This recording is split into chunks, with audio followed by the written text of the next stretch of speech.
Alpha Communication jabarani filɛbagaw an ka foli bɛ aw bɛɛ lajɛlen ka kɛɲɛ ni aw ka wagatiw cogoya ye. An b'a fɔ aw ye ko nin ye aw ka dɔgɔkun kunnafoni wagati selen ye. An bɛna don an ka kunnafoniw kɔnɔ nin wagati na arabadon utukalo tile 9 san 2023 Ala ma hinɛna an ka jamanakuntigi kɔrɔ la Ibrahim Boubacar Keita.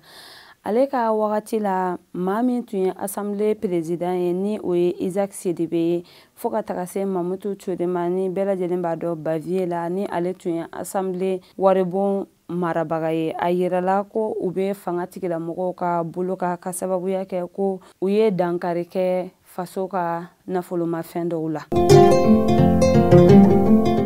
N'an bɔra yen an ka ministère min ɲɛsinen bɛ an ka kɔkanko kibaruyaw ɲɛnabɔli ko ma olu ye a yira ko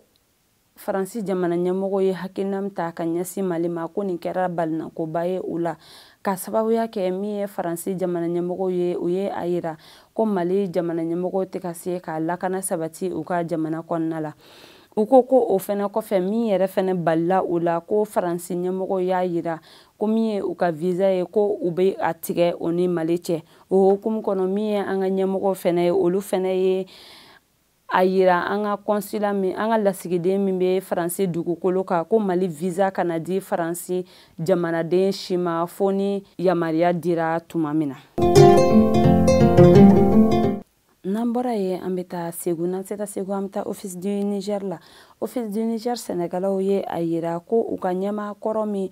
tun bɛ yen ni o ye Modibo Keita ye ko ale tun bɛ ɲɛnawoloma min kɛ maaw ni ɲɔgɔn cɛ engrais diliko la ko nin bɛna kɛ kɔlɔlɔba de ye an ka sɛnɛ baara yiriwali ko la ka sababuya kɛ ko ni an ka jamana ɲɛmɔgɔw ma wuli ka u jɔ maa minnu bɛ engrais di sɛnɛkɛlaw ma yaasa u bɛ se ka sɛnɛ kɛ cogoya min na ko engrais foyi tɛ u bolo u ka magasin kɔnɔna la. Ɲɛmɔgɔ min tun bɛ yen ni o ye Modibo Keita ye ko a tun bɛ dɔw fisaya ni dɔ ye sabula a tun bɛ engrais di dɔ ma a tun tɛ engrais di dɔ ma ko an ka ɲɛmɔgɔw ka wuli ka u jɔ yaasa ka nin ko in ɲɛnabɔ cogoya min na.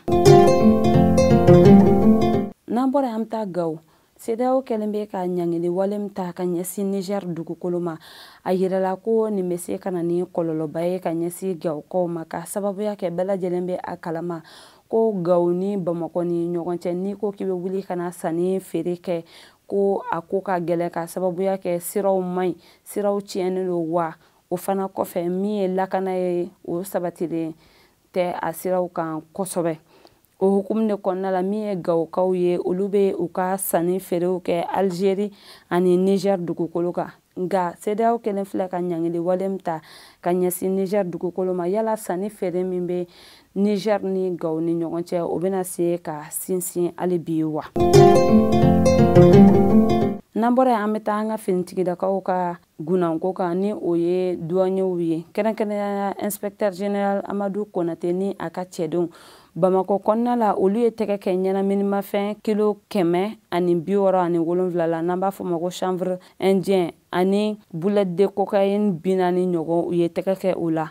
O kɔfɛ min ye courrier poste de contrôle ye olu fɛnɛ ye tɛgɛ kɛ ɲɛnaminimafɛn na ni o tɔgɔ ye ko briquette de cannabis min bolimafɛn dɔ kɔnɔna la. O bɛɛ lajɛlen fana tɛmɛnen kɔ jumadon utukalo tile 4 tɛmɛnen min ye Kuremale poste de contrôle fana olu fana ye tɛgɛ kɛ ɲɛnaminimafɛn 38 na ni o an b'o wele ko boulette de cocaïne maa dɔ poche kɔnɔna la ale tun bɛ ka bɔ Guinée dugukolo kan. Jɛkulu min sigilen bɛ kɔɔri sɛnɛbagaw lafasali ma ni o ye Front pour l'émergence et le renouveau u ye a yira ko u ye balinakoba sɔrɔ nin ko in na ka sababuya kɛ kɔɔri sɛnɛlaw bɛ engrais min san ka kɛ u ka kɔɔrila la ko a kilo tɛ se ko n'u ye engrais bɔrɔ 50 san ko i bɛ taa a sɔrɔ bɔrɔ kɔnɔna la ni kilo ma kɛ 49 ye i b'a sɔrɔ 48 don walima 46 walima 45 walima 39 yɛrɛ. U y'a yira ko min ye an ka jamana ɲɛmɔgɔw ye ko u ka wuli ka u jɔ nin ko in na yaasa fu bɛ se ka siri nin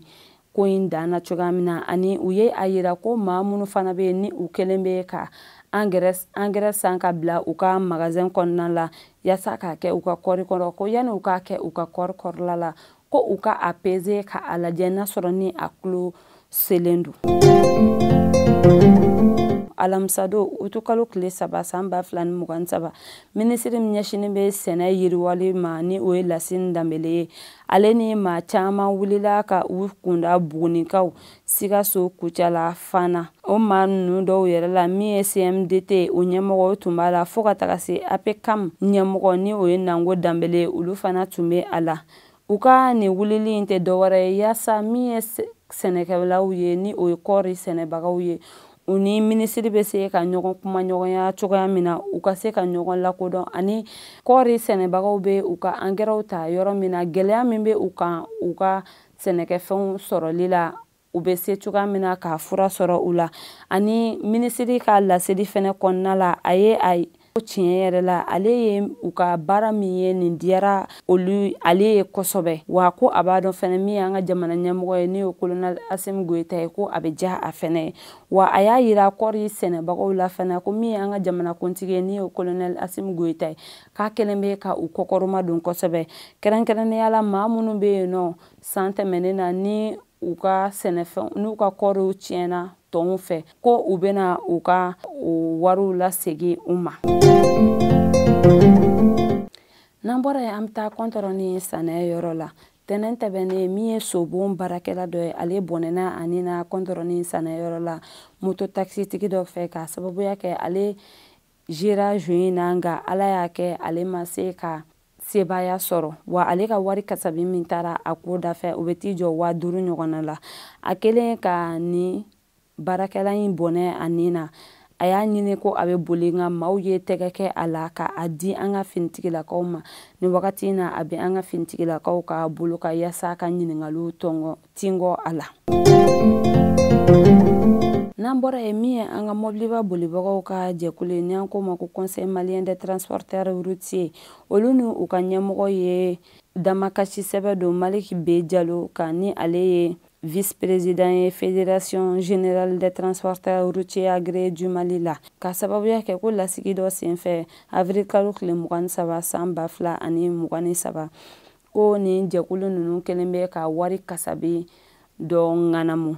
O hokumu kɔnɔna la u tagara plainte don a kama ni o ye damakasi sɛbɛn commune 4 kiiribulon tigilamɔgɔw yɔrɔ. Kiiri kɔfɛ kiiribulon tigilamɔgɔw yɔrɔ a yirala ko min ye Maliki B. Jalo ye ko a ye kumakan minnu fɔ ko prévu tɛ a bolo min bɛ a yira ko nin jɛkulu in ye nin wari kasabi in dun. Kiiri yɛrɛ bilalen bɛ ka nin kalo tile 30 kɔnɔ min ye k'a yira ko a bɛna na wari hakɛya min ye miliyɔn 30 ɲɔgɔn ko a bɛna o sara ni jɛkulu in ye wa fo ka taga se fana a ɲɛmɔgɔ ma ni o ye Yusuf Bani Tarawele ye.